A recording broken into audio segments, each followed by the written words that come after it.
Hello everyone, Tennessee Tactical back at it again with another video, and as promised, we are bringing a video for the Shenandoah muzzleloader firing video. Now, this is my Shenandoah muzzleloader that I built for SDI, and we are going to be shooting it today. So, without further ado, I'm going to go ahead and briefly explain what we had to do to this firearm. I've made several videos on this. I will link them down in the description, as well as put them in a playlist. But without further ado, long story short, we were sent a muzzleloader kit from SDI. The kit brand was actually Traditions. It's a Shenandoah 50 caliber set trigger muzzleloader, and this was in 1:66 twist. And we had to basically build the whole thing from the ground up. The building process included sanding, polishing, inletting, wood staining, barrel finishing, a lot of brass work, all kinds of stuff. And without further ado, I am bringing you all, like I said, a first shots review. Now, this firearm has been shot before, actually. I promised my father, because he's very proud of my work here, I promised him I would give him the actual first shot. So he's really big into muzzleloaders like I am, and he actually took the real first shot. But I am going to be taking my first shot of this muzzleloader that I built. Without further ado, we're just going to have just a few minutes of fun here, and I'm going to show you guys also how to load a muzzleloader. So, I didn't bring everything out. This is one of my haversacks here that I have some stuff in.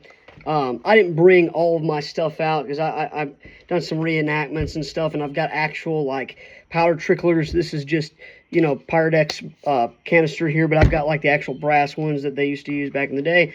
But I didn't bring all that stuff out today. We're just going to be showing you the stuff that I have. Of course, you got your patch. You're going to need that. 50 caliber lead balls. We've got our powder measure here, a ball starter here, and then I've got two different types of caps. I've got regular Remington number 11, and I've also got the Winchester Magnum black powder. This is what I like to use. Just kind of gives it that extra oomph. Sometimes when you fire a muzzleloader, sometimes you get a misfire. It doesn't actually go off, and everybody gets scared. Oh no, is it going to go off here in a second? Is it going to? So this kind of mitigates that because it's kind of a hotter charge in this primer here. So we've got that Magnum caps right here. So the first thing that we do when we're loading a muzzleloader is we want to make sure we're being safe with all measures. Okay, so we're making sure that we're being safe. Now, I have done a lot of experience with muzzleloaders. Like I said, I've been in reenactments for quite some time, and I can tell you I don't need any ear protection. That's to your discretion. They're not like an actual cartridge pressurized powder, so it's the noise that you're going to hear is not as loud as something like a 5.56. It's actually significantly less, so it doesn't affect my ears at all. Actually, 18-wheeler is louder than a 50 caliber muzzleloader, in my opinion, especially for this type of muzzleloader. So we're not going to be doing anything like that today. So the first thing we do when we load a muzzleloader, we want to make sure we load our powder. So muzzleloaders for rifles, anywhere between 70 and 100 grains. I'm just going to do 80 grains today, not anything crazy, kind of a lighter charge here. You want to take your Pyrex, your black powder, because this is a black powder rifle. And you want to make sure you fill that up to 80 grains. Now, like I said, you know, you can do a lighter or a hotter charge because this firearm is built, and I don't know how reliable it is yet. I'm going to do kind of a lighter charge here. So the first thing we do, we get our powder ready. We're going to, well, actually, before we do anything, my ramrod has been very difficult with me. So, and by the way, YouTube, this is a clear firearm. There's no cap in the nipple, and there's nothing in the barrel, as it's already been pre-checked before the video. So we're going to take our ramrod out, and like I said, I'm going to have to, like, really pull on this thing.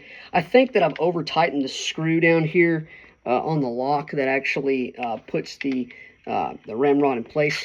So bear with me here just a second. There we go. I'm going to actually have to wax the ramrod here. I'll do that at a later date. So here we go, guys. So now, like I said, we've got our muzzleloader, And we're going to take our powder here, and we're going to put it in the muzzle of the muzzleloader. So you take your muzzleloader, then you're going to dump the 80 grains of FFG powder down the barrel. Now once we've done that, we want to get a ball and a patch. So you're going to take your buttered patch, seasoned patch here, put that over there. Then you want to take your lead ball. This is Hornady 50 caliber lead balls. You want to kind of seat that evenly with the patch. Sorry if you can't see this, YouTube, but this is kind of what it looks like. Then you want to take what I call a ball starter, what I think everybody calls a ball starter. And you want to kind of start that ball into the muzzle. So you want to go ahead and tap, and then you take this other side, kind of ram it down even more until this thing goes all the way down, and then take it out. Then you can actually load your charge all the way down to the breech with the ramrod. So now we're going to take this, and you want to start from the bottom instead of up top. If you start up top, you might bend and break your ramrod. So you want to start from the bottom all the way down. Just keep on going. Like I said, I need to season this and wax the ramrod.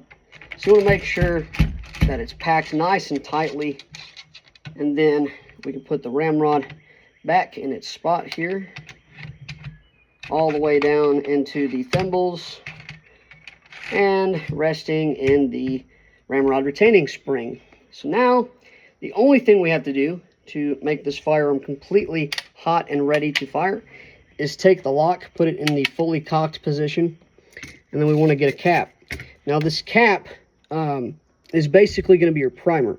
So what happens is when the hammer of the lock falls on the cap here, it crushes the cap. And there's a little priming compound or powder charge in the cap here. Basically, it goes down a flash hole, then it ignites the powder charge that we put down the barrel, creates a gas, and then sends the bullet downrange, or the projectile downrange. So now we have a cap in the muzzleloader, and before we fire, want to make sure that we have no remaining caps in the thing, just like I did right there, because like I said, my father shot his first shot, so there's that fired one.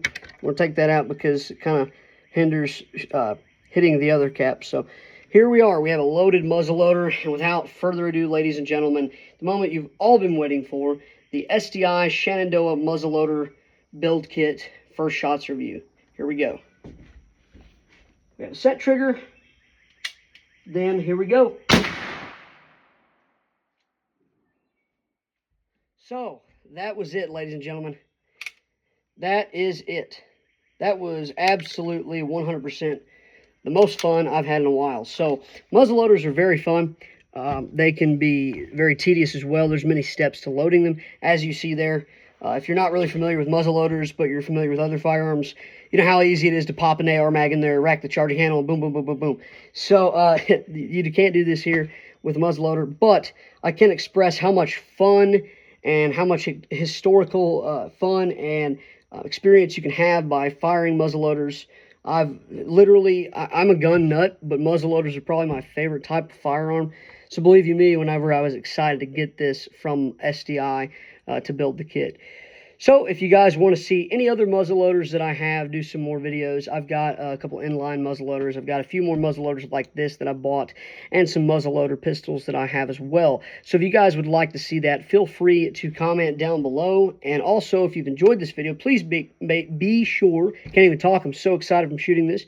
So if you've enjoyed this video, please be sure to slap that like button. If you're new to this channel, please be sure to slap the subscribe button with notifications turned on so you do not miss anytime that I upload a video. And thank you guys for watching. I hope you guys enjoyed. Stay tuned.